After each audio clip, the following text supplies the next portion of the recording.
નમસ્કાર, સ્વાગત છે દરેક મિત્રોનું અમારી channel life science with professor ની અંદર. એનિમલ ટિશ્યુ ની અંદર સ્નાયુ પેશી એટલે કે મસલ ટિશ્યુ નો સૌથી છેલ્લામાં છેલ્લો ભાગ જેનું નામ છે હાર્ટ મસલ ટિશ્યુ એટલે કે હૃદ સ્નાયુ પેશી. હૃદ સ્નાયુ પેશી ની વાત કરવામાં આવે કે આ પેશી છે કેવી, તો કે દેખાવે સીધી અને પટ્ટામાં જોવા મળે માટે તેને રેખિત હૃદ સ્નાયુ પેશી કહેવાય. શું કહેવાય એને? રેખિત હૃદ સ્નાયુ પેશી કહેવામાં આવે છે.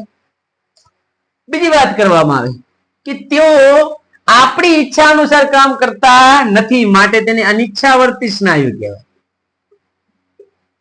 મગજની ઈચ્છા અનુસાર કામ કરે માટે તેને સ્વયંવર્તી સ્નાયુ કહેવાય.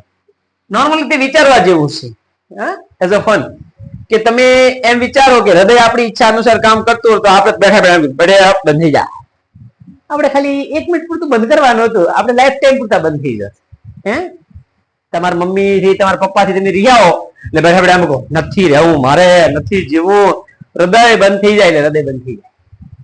પણ રિયાલિટીમાં આવું કોઈ શક્ય છે જ નહીં, કારણ કે ભગવાન પણ ગાંડો નથી કે મનુષ્યને બનાયા છે, પ્રાણીઓને બનાયા છે, તો કે બધી હૃદયનો કંટ્રોલ છે ને મારા હાથમાં, તારા હાથમાં નથી. રાઈટ? તો આ વાત કરવામાં હૃદ સ્નાયુ પેશીની વાત કરવામાં આવે કે એની અંદર એ બીમ, આઈ બીમ, એચ રેખા, ઝેડ બીમ આવું બધું આવેલું છે. રેડી? એનો મતલબ કે રેખિત સ્નાયુ એટલે કંકાલ સ્નાયુ પેશી જેવી રચના છે. ફરક એટલો છે કે આમાં ઝેડ બીમ કરતા અમુક બીમ છે ખૂબ જ જાડા જોવા મળે, જેમને અધિબિંબ કહેવાય. શું કહેવાય એમને? અધિબિંબ તરીકે ઓળખવામાં આવે છે. રેડી?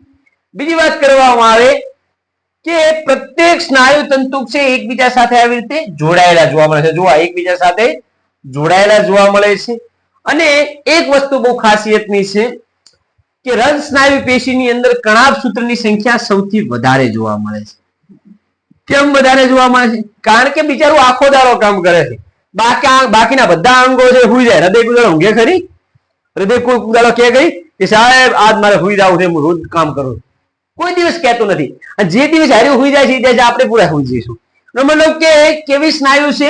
તો કે અશ્રમિત સ્નાયુ છે. એનો મતલબ કે ક્યારે એને થાક લાગતો નથી. કેમ થાક લાગતો નથી? કારણ કે એમાં કણાભ સૂત્રની હાજરી વધારે જોવા મળે છે. બીજી વાત કરવામાં આવે હૃદ સ્નાયુ પેશીની એક બીજી વસ્તુ કહી દઉં કે તેઓ કોષ વિભાજન પણ દર્શાવતા નથી. અને જો કોષ વિભાજન કરવું હોય તો જેટલા ભાગમાં ડેમેજ થયું ત્યાં થાય છે, બાકીના ભાગોમાં થતું નથી, માટે તેમને અશ્રમિત સ્નાયુ પેશી તરીકે પણ ઓળખવામાં આવે છે. એ સિવાય વાત કરવામાં આવે કે હૃદયની અંદર હૃદયની આ હૃદ સ્નાયુ પેશી છે એનું કંટ્રોલ એસએએન અને એવીએન નામની ગાંઠો વડે થાય છે. કોના વડે થાય છે? એસએએન અને એવીએન ગાંઠો. સાઇનો એન્ટ્રિયલ નોડ્સ, એન્ટ્રિયલ વેન્ટ્રિક્યુલર નોડ્સ.